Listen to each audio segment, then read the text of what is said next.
aqui é a Tamires do Resenhando Sonhos e hoje a gente vai falar sobre Gelo e Fogo e Geada e Noite.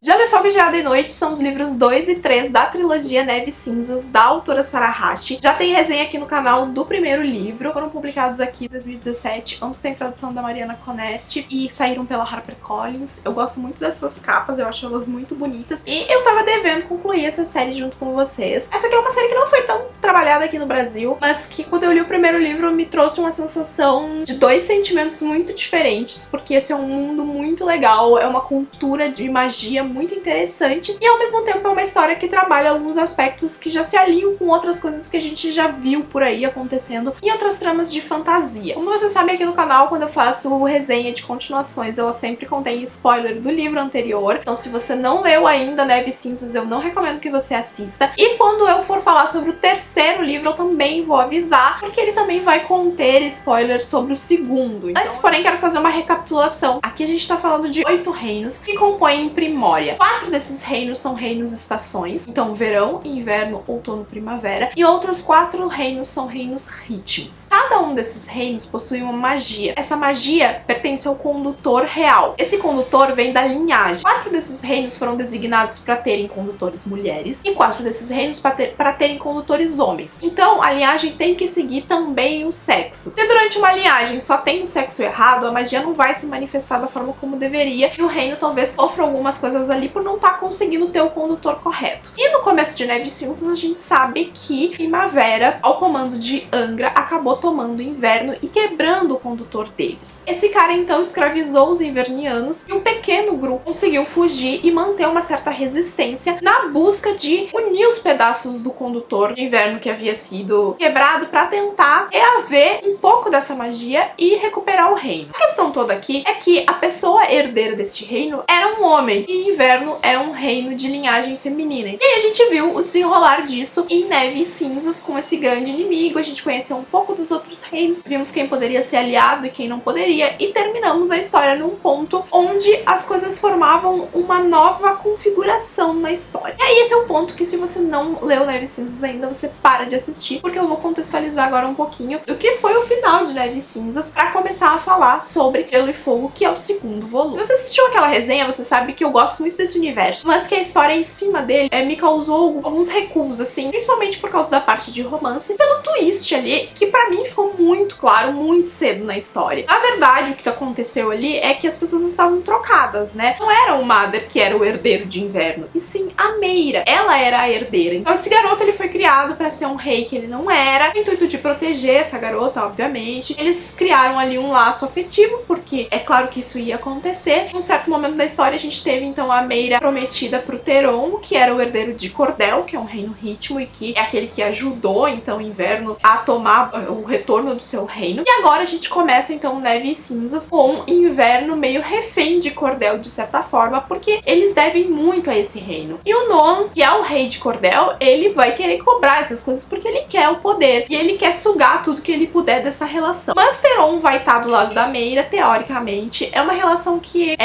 me azedou muito no começo desse livro, porque eu até gostei da dinâmica desse personagem ter vindo pra dar uma conflitada ali na relação da Meira com o Mader, porque eu acho que tava muito insosso aquele romancezinho que tava vindo, e eu gostei do quanto esse personagem trouxe um tempero pra história. No segundo livro, a gente não tem um triângulo amoroso, a gente tem um casal formado por Meira e Teron, e é um casal completamente disfuncional, porque ele tá ali, ele é um cara que tem um coração bom, de certa forma, mas ele tá alinhado com o reino dele, como ele deveria estar. E a gente não tem que achar que ele é um personagem ruim por causa disso. Assim como a Meira quer que coisas boas aconteçam pra inverno, ele quer que coisas boas aconteçam pra Cordel. E às vezes ele é ingênuo ao ponto de não perceber que as coisas boas que ele quer que aconteçam pro dele não vão acontecer nas mãos do pai dele. Então ele tá sempre forçando a barra. Ele cria a ideia de um tratado que vai unir todo mundo, que é algo muito legal e é algo que ele meio que faz pelas costas do pai. Mas mesmo assim, ele tá muito mais alinhado com o reino dele do que com os ideais da Meira, que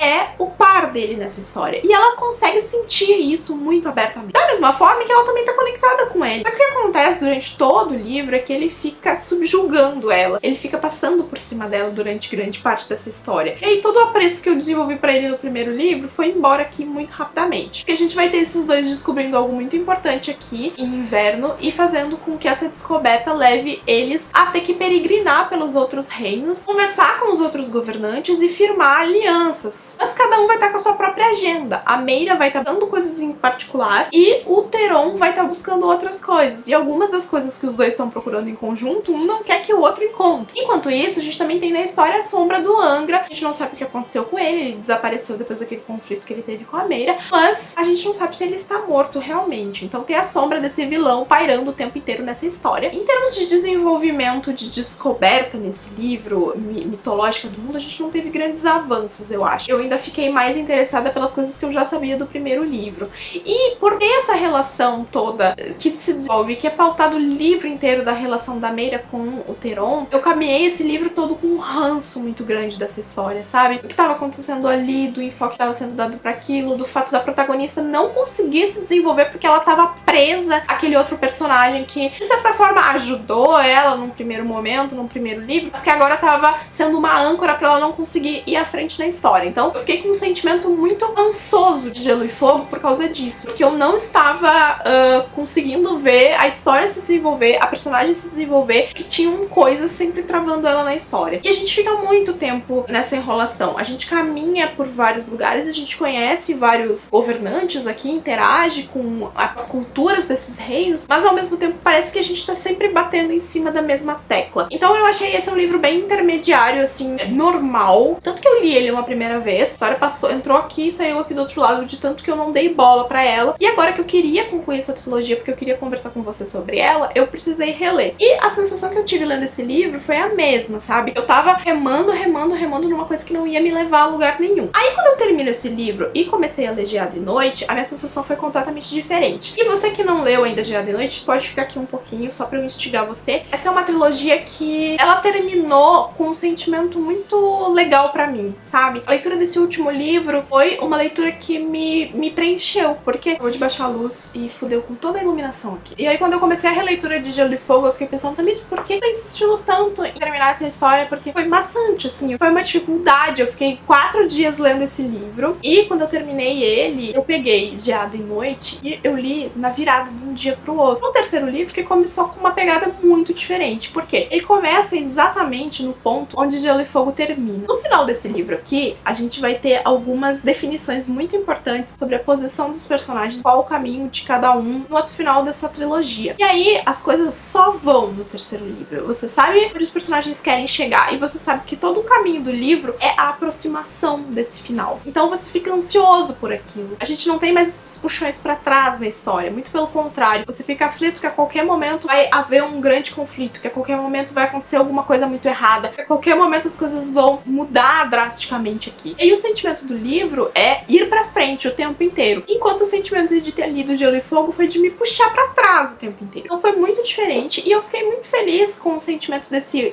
último livro ser assim, porque meio que justificou essa minha vontade que eu tinha de terminar essa trilogia e de poder conversar um pouquinho com vocês também sobre ela. E olhando a história agora, eu acho que por mais que a autora tenha escolhido alguns caminhos que são muito corriqueiros, ela tenha escolhido coisas muito típicas de séries de fantasia, eu também entendo o apelo do que ela quis trabalhar aqui. Esse é um livro que vai trabalhar muito questões de família, de pertencimento, de amizade, de valor, sabe? Muito além do, o cara quer vir para destruir o mundo e o que isso vai causar com as pessoas. Essas pequenas coisas, nos pequenos núcleos que cercam esses personagens, têm muita força dentro da história. Porque esse é um livro onde a gente vai ter muitos coadjuvantes, e muitos coadjuvantes que são relevantes pra história. Então a Meira e o Mather, ele tem um grupo de invernianos ali que acompanham eles na história desde o primeiro livro. Conforme a gente caminha pelos reinos, a gente vai pegando 3, 4, 5 pessoas de cada reino e vai agregando na história. Então a gente tem um grupo muito grande quando a gente chega no final dessa história de pessoas que são importantes pro leitor, que a gente quer ver um desfecho, porque eu não queria saber o desfecho só da Meira, eu queria saber o que ia acontecer com todas aquelas pessoas, o que ia acontecer com todos aqueles reinos. Então isso é muito legal. Também é legal o fato de que a autora, ela vai tirar algumas pessoas da gente, ela vai trazer essas mortes. Algumas dessas mortes não são pessoas super importantes dentro da história, mas são pessoas que, por terem conexões com os personagens que estão ali, a gente sente a perda delas da mesma forma do que como se elas fossem uma peça principal dentro da trama. Isso é muito importante, porque não sempre soaria como uma morte vazia. Eu gosto também bastante do desenvolvimento do Madara nesse último livro, porque no segundo livro ele tá completamente despedaçado, digamos assim, porque ele perdeu o principal propósito dele, que era ser rei. Ele foi treinado a vida toda pra aquilo, ele viveu uma mentira, e aí ele descobriu que a garota que ele gostava tá agora com um outro cara, mas isso é um problema que ele não quer pensar muito sobre isso, e que ela é que vai ter que carregar o peso. Os dois estão meio que tretando ali, porque ele não quer conversar com ela até gostaria de conversar com ele, mas ela tá numa posição agora que é muito diferente, então a relação dos dois tá muito balançada e deixou de ser aquilo que a gente começa a ver em Neves Cinzas. Só que ele vai desenvolvendo uma noção de valor aqui na história que é muito importante, porque ele treinou todo aquele tempo pra ser rei, e tudo bem, ele não vai ser rei, mas ao mesmo tempo isso não desqualifica todo o treinamento que ele tem e todo o conhecimento, porque a Meira ainda vai precisar de pessoas assim, mais do que nunca no momento de fragilidade em que eles estão. Então ele vai tomar posições aqui, vai fazer com que ele se reaproxime do centro dessa trama de uma forma mais natural e se reaproxime também das outras pessoas que estão ali, principalmente com a criação do Degelo, que é um grupo de pessoas que ele vai treinar ali, um grupo de invernianos. E no último livro, ele também tá numa posição diferente, porque várias coisas se alinharam. Então ele tem outros propósitos, ele tem outras coisas pra fazer e ele vai cumprir o papel dele. Ele é um personagem meio birrento, ele é um personagem teimoso, então essas coisas vão refletir na história, mas eu não me incomodei tanto, principalmente no último livro. Eu acho que no último livro eu tinha feito uma paz com essa história, principalmente da forma acelerada que ela começou, da forma como eu já tava dentro dela por eu ter saído da releitura do segundo livro, e eu deixei as coisas rolarem. E eu acho que ele é muito importante, esse último livro, como uma âncora, mas diferente da âncora que o Teron representou no segundo livro, ele é uma âncora que dá firmeza quando a firmeza é necessária e não uma âncora que fica puxando quando